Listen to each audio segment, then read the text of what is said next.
সুপ্রিয় দর্শক, সবাইকে স্বাগত জানাচ্ছি নতুন আরেকটি ভিডিওতে। আমরা এই ভিডিওতে আপনাদেরকে ভারতের ব্যাংক নোট কালেকশন দেখাবো। বিভিন্ন ধরনের ব্যাংক নোট, বিভিন্ন ডেনোমিনেশনের, বিভিন্ন মানের এবং বিভিন্ন ধরনের।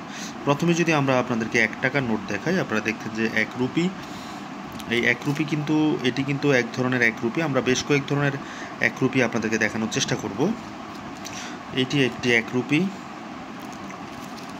মজার ব্যাপার হলো এটিও কিন্তু একটি 1 রুপি। আপনারা দেখতে পাচ্ছেন যে এখানে মনমোহন সিং, ভারতের সাবেক প্রধানমন্ত্রী মনমোহন সিং যখন অর্থ সচিব ছিলেন তখনকার সময় কিন্তু তার এই ব্যাংক নোটটি স্বাক্ষর করা।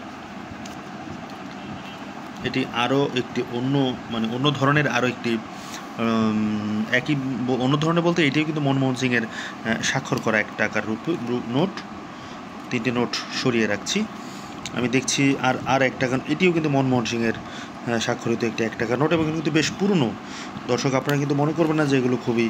তো এই নোট আপনারা দেখতে পাচ্ছেন আরও একটি 1 টাকার নোট। এটি কিন্তু মোটামুটি সাম্প্রতিককালের বলা যেতে পারে। সাম্প্রতিককালের হলেও এটি কিন্তু বেশ কয়েক বছর হয়ে গেছে। আমরা চেষ্টা করব এটি কত সালের সেটি দেখার, যদিও আসলে সালটি এখানে 1994 সাল।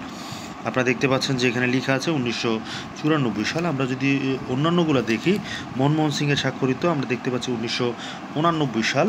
আমরা দেখতে পাচ্ছি 1977 সাল। দর্শক, এই নোটটি কিন্তু 1977 সালের 1 টাকার নোট, যেটি মনমোহন সিংয়ের স্বাক্ষরিত। এবং আরেকটি রয়েছে 1979 সালের 1 টাকার নোট ভারতের। এবং আরও একটি রয়েছে, এটি কিন্তু 1976 সালের 1 টাকার নোট। তো এই নোটগুলি কিন্তু বেশ সুন্দর এবং আমরা দেখালাম যে এক একটি নোট কিন্তু এক এক বছরের আসলে। তো 1 টাকার নোটের পর আমরা দেখাবো 2 টাকার নোট। আপনারা দেখতে পাচ্ছেন 2 টাকার নোটে কিন্তু 2 টাকা এটি লেখা রয়েছে এবং 1 2 3 4 5 6 7 8 9 10 11 বা 13টি ভাষা কিন্তু আমরা দেখতে পাচ্ছি এখানে রয়েছে এবং এটি কিন্তু একটি 2 টাকার নোট। তবে একটিও আমরা দেখতে পাচ্ছি যে গভর্নর মনমোহন সিংয়ের স্বাক্ষরিত একটি 2 টাকার নোট। তবে এই 2 টাকার নোটটির কন্ডিশন কিন্তু বেশ ভালো দেখা যাচ্ছে। তবে এটি ঠিক কত সালের সেটি কিন্তু এখানে কোথাও লেখা নেই। তবে মনে হচ্ছে যে এটি 80-র দশকের হবে, যেহেতু আমরা জানি যে মনমোহন সিং আসলে ওই সময়টাতেই ভারতের অর্থ সচিব ছিলেন। 2 টাকার আরও একটি ব্যাংক নোট আমার হাতে রয়েছে। এই ব্যাংক নোটটিও কিন্তু দেখতে শুন, তবে এটি কিন্তু পরবর্তী সময় মনমোহন সিংয়ের পরবর্তী সময়ের একটি নোট। তবে কত সালে সেটি লেখা নেই। আমরা দেখতে পাচ্ছি মনমোহন সিং স্বাক্ষরিত আরও একটি 2 টাকার নোট। এটিও কিন্তু খুব ভালো কন্ডিশনে রয়েছে। 2 টাকার নোটের পর 5 টাকার নোট। 5 টাকার নোটটি কিন্তু বেশ পুরাতন মনে হচ্ছে এবং এই ডিজাইনের নোটগুলো কিন্তু অনেক পুরাতন হয়ে থাকে। তবে ঠিক কত সালের আমরা সেটি বলতে পারবো না। তবে মনে হচ্ছে এটি 70-এর দশকের একটি 5 টাকার নোট। এটি কিন্তু আরও সুন্দর একটি 5 টাকার নোট।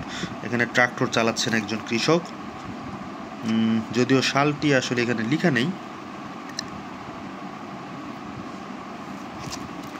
আরও একটি 5 টাকার নোট, ইউএনসি কন্ডিশন। এখানে আরও অসাধারণ সুন্দর একটি 5 টাকার নোট আপনারা দেখতে পাচ্ছেন। এটিও কিন্তু ভিন্ন কোনো গভর্নরের স্বাক্ষরিত।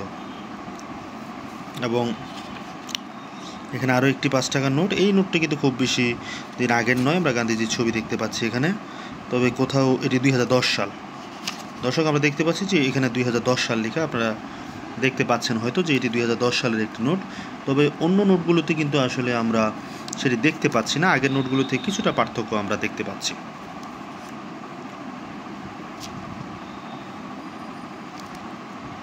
হ্যাঁ, 2 টাকার নোট, আরও কিছু 2 টাকার নোট এখানে রয়েছে মনমোহন সিং স্বাক্ষরিত, আপনাদেরকে দেখালাম। 5 টাকা নোটের পর 10 টাকার এই নোটটি। 10 টাকার এই নোটটি কিন্তু বেশ পুরাতন বলতে এটি কিন্তু বাংলাদেশের মুক্তিযুদ্ধের আগেরকার। আমরা যেটি জানতে পেরেছি যে এটি কিন্তু 60-এর দশকের একটি 10 রুপির নোট, অর্থাৎ 10 টাকার নোট ভারতের। আশা করি আপনাদের ভালো লাগবে এগুলো দেখতে। এবং সাম্প্রতিককালের যেগুলো আসলে খুব একটা, এগুলো কিন্তু খুব সাম্প্রতিককালের। আপনারা দেখছেন যে মহাত্মা গান্ধী ছবি সম্বলিত 2013 সালের 10 টাকার নোট। এখানে রয়েছে একটি 20 রুপির নোট। এখানে বেশ কিছু 10 টাকার নোট রয়েছে। আসলে আমি যখন ভারতে গিয়েছিলাম তখন কিন্তু বেশ কিছু ভারতের রুপি নিয়ে এসেছিলাম। এখানে বোধহয় 10টি বা 12টি 10 রুপির নোট রয়েছে। দর্শক, আশা করি ভারতের এই কারেন্সির ভিডিওটি আপনাদের ভালো লাগবে। ভালো লেগে থাকলে অবশ্যই আমাদেরকে লাইক, কমেন্ট, শেয়ার দেবেন।